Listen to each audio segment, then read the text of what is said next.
Hi, harka fuunee akkam jirtu hordoftoota Oromoo koo chaanaalii kuni Oromoo koo chaanaaliidha.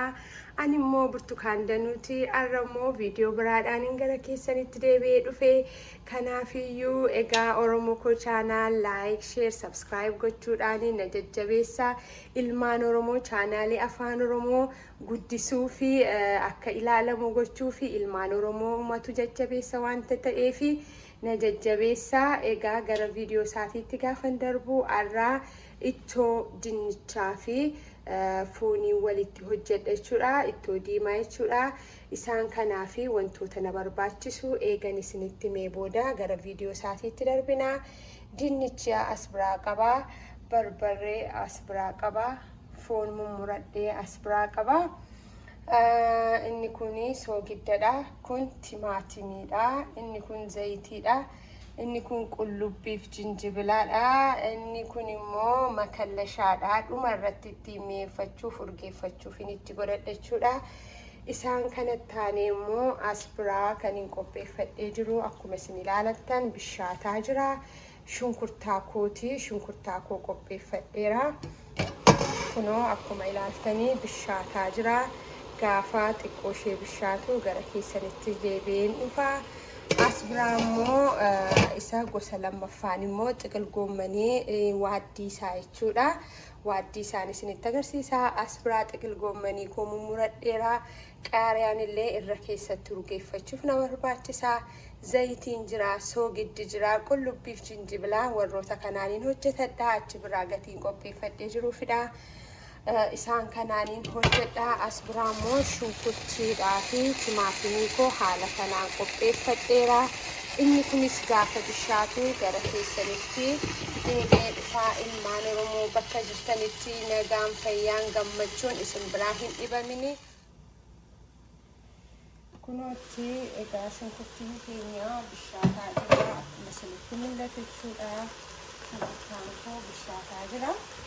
Amma kanatti aanee maalanitti godhadha. Timaatimiin silaa mummuradheen qaba siniin jedhee amma ittan godhadha jechuudha. Walii wajjiniin xiqqoo ishee haa bishaatu.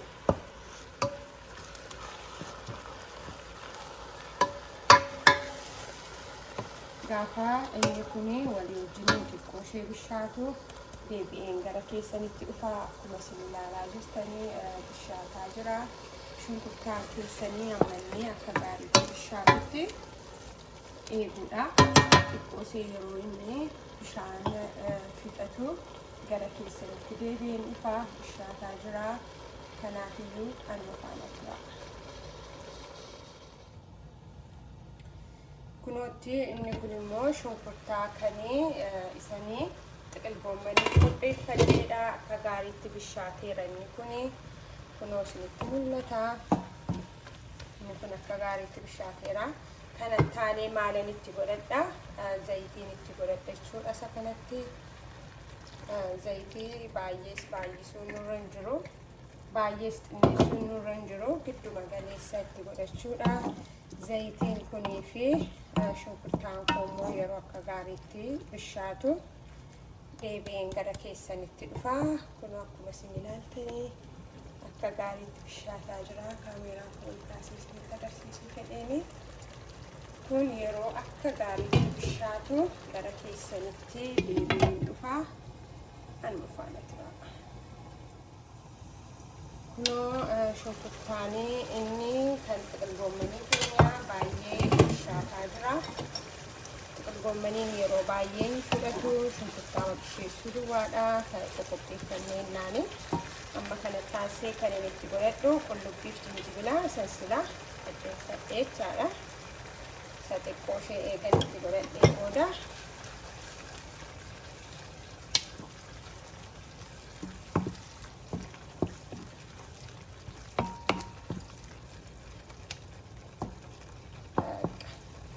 kun immoo walii wajjiniin daqiiqaa tokko gaafa bishaatu gara keessanitti deebi'een dhufa.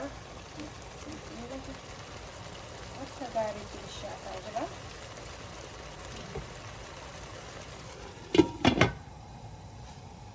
Amma kanatti aanee immoo kan isaa gatii keenya ilaalaa. Innis nu qaqqabaa jira akka gaariitti.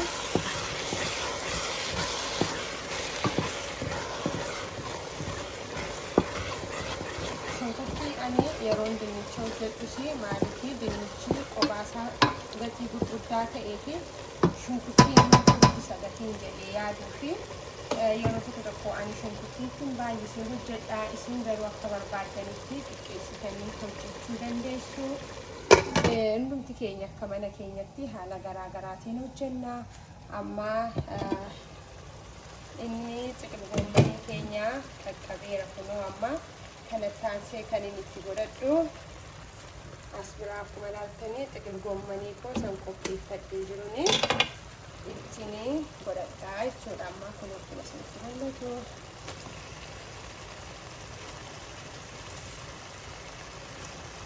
Xiqilgoomanii yeroo tokko bishaataa yeroo gadi bu'u yoo itti daddabalatan malee baay'ee iddoo fudhata. Garuu gaafa takka bishaatu isaa hafee itti dabalattu yeroo takka bishaatu isaa hafee itti dabalataa deemtu jechuudha fudhachuu isaa.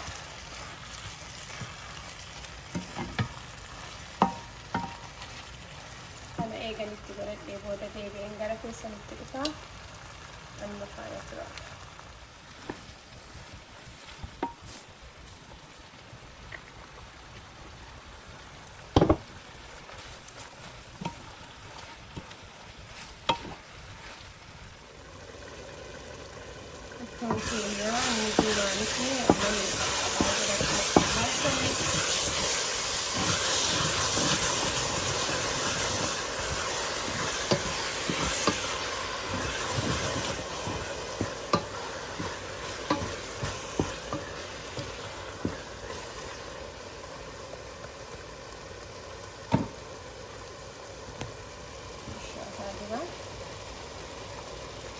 Shunkurtiin keenya qaqqabaa jira. Garuu daqiiqaa tokko laman deebisee bisheessa. Deebi'een gara keessanitti. Amma xiqilgoomanii keenyas nu qaqqabaa jira. Isin ilaaltanii kunoo walitti xiqqoo ishee gannaa galgalaa itti naqadhee xumureera hunduma isaayyuu. Ani baay'ee bisheessuun jaalladhu xiqilgoomanii kanaaf baay'een bisheessu. Yeroo baay'ee bisheessitan maal godhaa bishaan yaasaa yeroo baay'ee mi'aawus akka barbaaddanitti isinitti mi'aawuu dhiisuu danda'a. Timaatimii kan inni itti godhu ani bifa isaa akka kanatti akka bareeduufidha. Namni tokko namni baay'een timaatimii ittiin godhu. Angaruu timaatimiidhaan wajjin hojjechuu baay'een jaalladha. Sitti mul'ata bifa isaa akkanatti bareedu. Kana jedheen akkasitti hojjedha. Yoo garuu hin feetan ta'ee isinitti godhachuu dhiisuu dandeessu. Amma akkuma isinitti mee baay'ee waan hin bisheessineefi kanatti aansuudhaan akkuma isinitti mul'atu amma maalitti godhataa jira. Soogidda kun itti godhadha. Soogidda gaamuma feetan jechuudha mi'aasaa.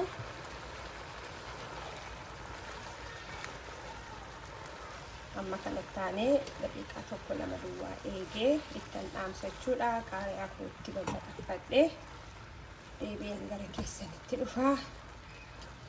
Anuma faana tura.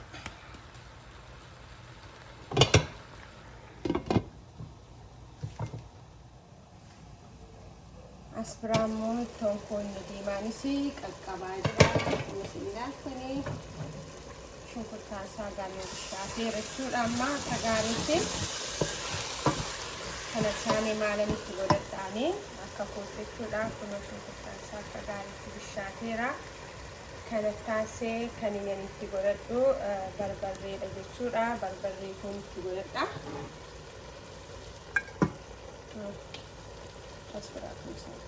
Barbarree isinis amma fedha keessanii maalidhaa namatti godhadhe maalsaa shorbaa lama barbarree itti godhadheera.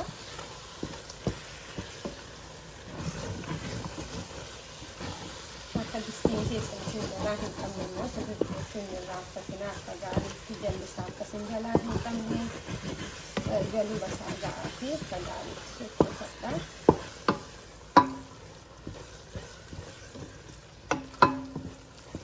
Eegan barbarree koo itti godhee barbarree koo irratti immoo taansee wanti itti godhadhu qullubbii fi jinjibila silsilaa qopheeffadhe jechuudha. Isa booda sittan godhadha irra keessatti ammaa fi maankiyaa shoorbaa tokkotti godhadheera.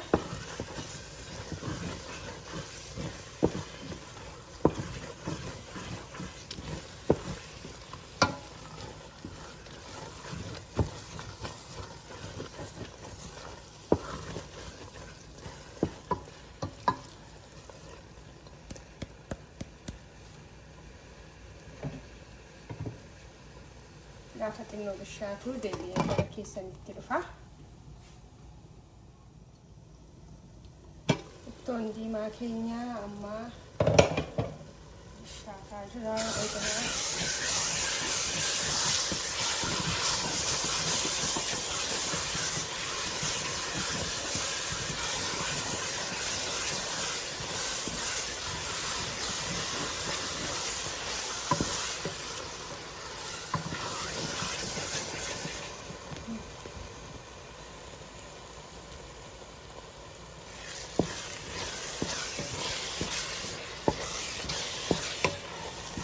Amma bishaan itti qabsiisanii maleena zayitiidha, timaatimiidha, shunkurtiidha wal faana kan beekamu.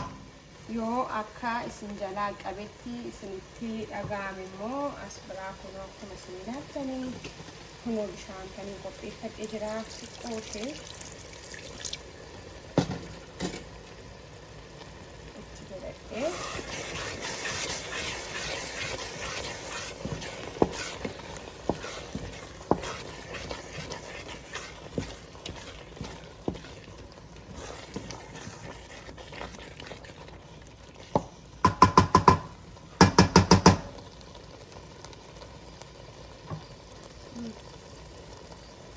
Bishaataa jira gaafa xiqqoo bishaatu.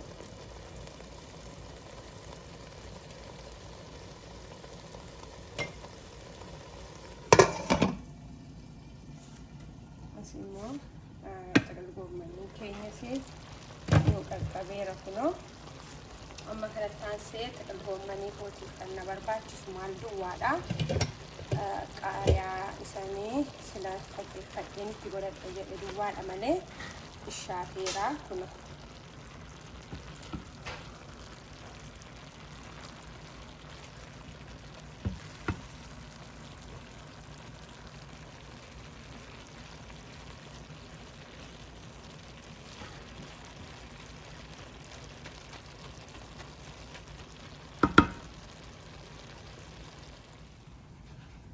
Inni nuni bukkeetti hojjetamaa jirru xiqil goomaniin koo egaa qaqqabeera. Kana caalaa bisheessuu hin barbaadu akkuma isinitti himee kunoo bareedee naaf qaqqabeera. Kana caalaa yoo isin bisheessachuu barbaaddan bisheessuu dandeessu. Garuu anaa fi hin ga'aa kanatti aansee maalan itti godhadha. Bifisaallee kan itti bareedu isinitti agarsiisu. Bifisaallee baay'ee uma bareedaa namatti tola. Kanatti aansuudhaan kananii itti godhadhu.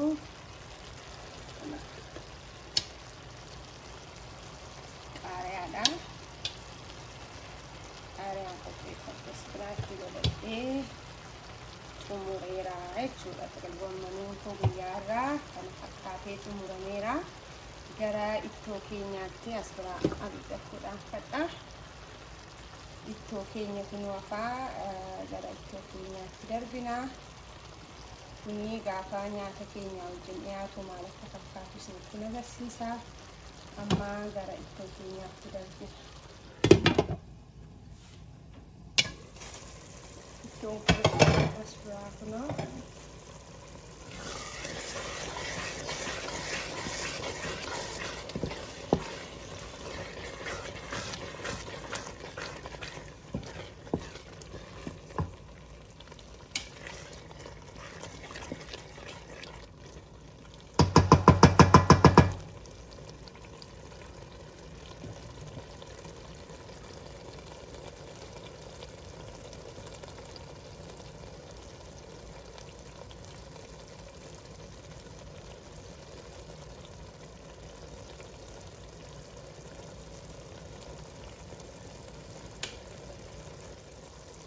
shunkurtaan keenya akkasitti bishaatee amma itti taanu dinnicha dura maalatti godhadha foonii sila qopheeffadhe jechuudha. Isaa godhadha.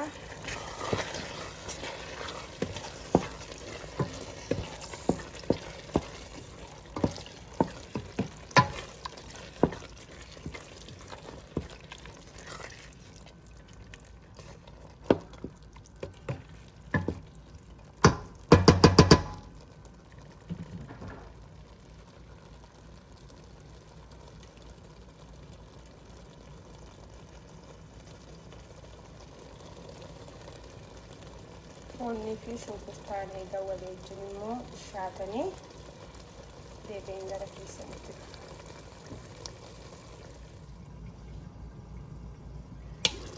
egaa ittoon keenya haala kanaanii ittuma fufee bishaataa jira.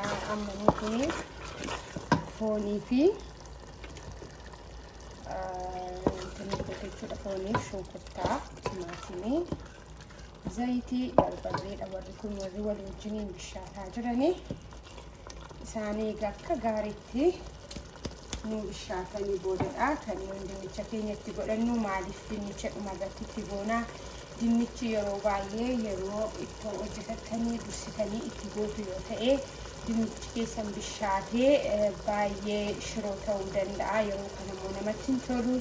Kanaafiyyuu foon yeroo itti gootanii shunkurtaa keessanitti akka gaariitti waliin bishaachuusaa ergaa ilaaltanii akka gaariitti bishaatee boodatu dinnicha keessanii itti godhattu. Dinnichi yeroo dheeraa hin fudhatu, dafee qaqqabaa. Kanaafidha dinnichi dhumarratti kan itti godhamu. Kanaafiyyuu amma xiqqoo ishee manni bishaatutti nan eegaa isin faana jira.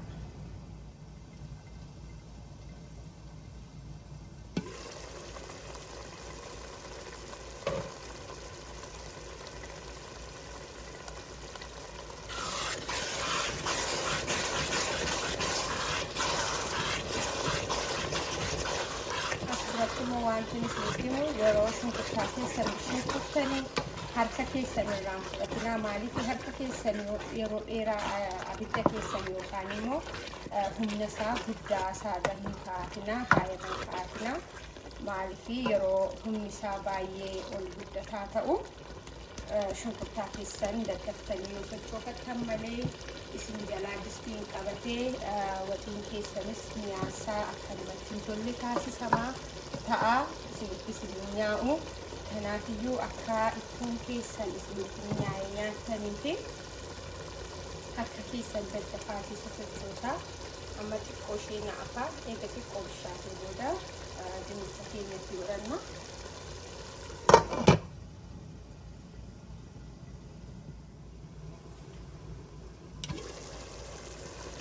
Amma akka gaariitti nu bishaateera jechuudha.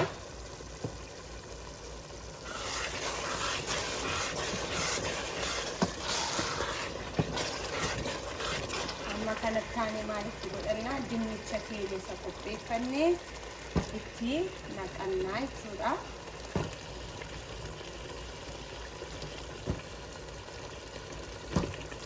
Viidiyoo kana gaafa waraabuu harka koo tokkoon silkii koo qabeeni na uffachaa yoon sosocho'a ta'e harka tokkoon hojjedha.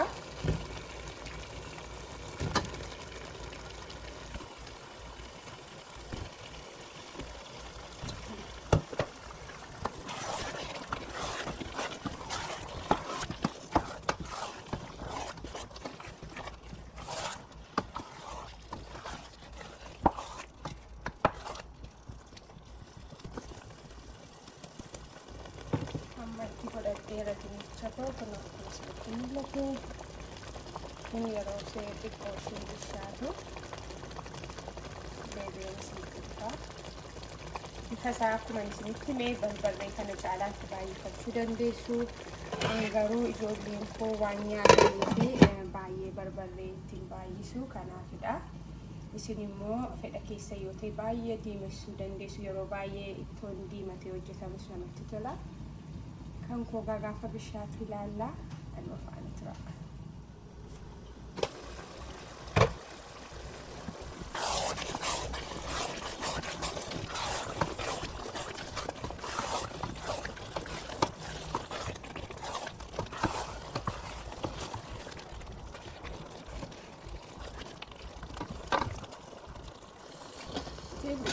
Oke.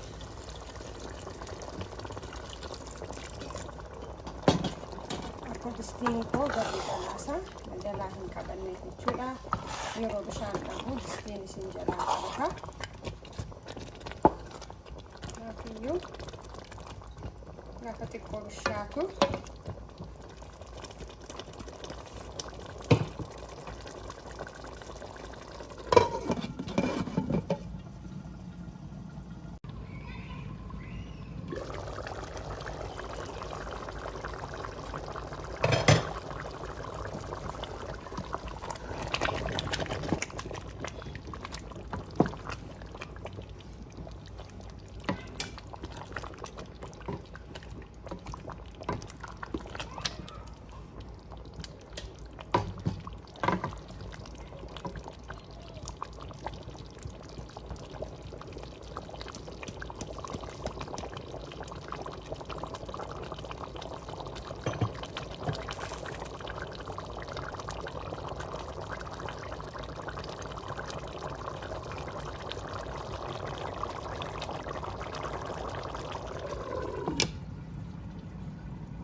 kunuutti egaa amma ittoon keenya gara xumuraatti nuuf ga'eera.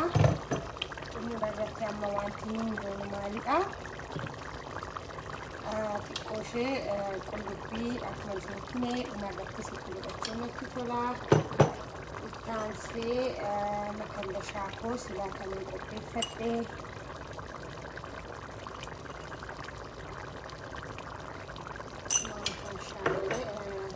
Sila kaniin isinitti himne kaniin dagadhe dhadhaa akkamitti godhadhuudha.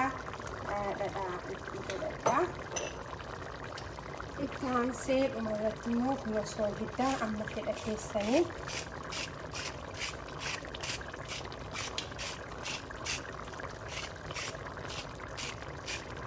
warra kana eeganitti godhadhee amma sochoofadha.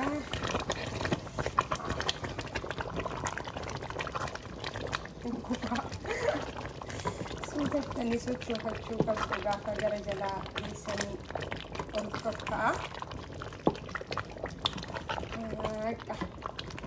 Ani egaa ittoon koo foonii fi dinnichaa qilgommanii koo waaddadheeraa bukkee kanatti xabbaseera.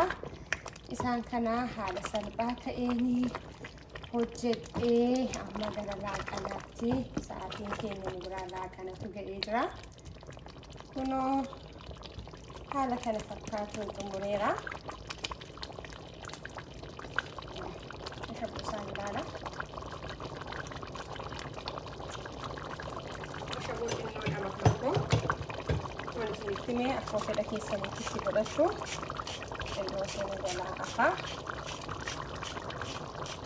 Ittoo diimaan guyyaa irraa haala kana fakkaatuun raawwadheeraa isinis salphiftanii haala kanaan mana keessan keessatti hojjettanii akka ittiin nyaatan abdii guddaan qabaa. Kunoo bifa kana fakkaatuun xumureera. As biraa qilgommanii koo kunoo isaan kana lamman irraa kan hojjedhee isin agarsiise. Egaa kun immoo ammatti dhaansee yeroo dhiyeeffadhee nyaanni immoo isin agarsiisa. Egaa Oromoo koo chaanaa laayik, sheer, sabskiraayib gochuu hin dagatinaa. Bakka jirtanitti immoo nagaan fayyaan gammachuu jaalalli iddoo jirtanitti isin biraa hin dhabamne maatii Oromoo koo chaanaalii warri taatan marti fayyaanaa ta'a. Baay'een isin jaalladha. Egaa viidiyoo biraadhaan immoo hangan deebi'ee gara keessanitti dhufutti gaafa dhiyeeffadhu maal akka fakkaatu isinitti agarsiisa. Haala kanaanii ittoo diimaan guyyaa irraa mana keessaa xumureera.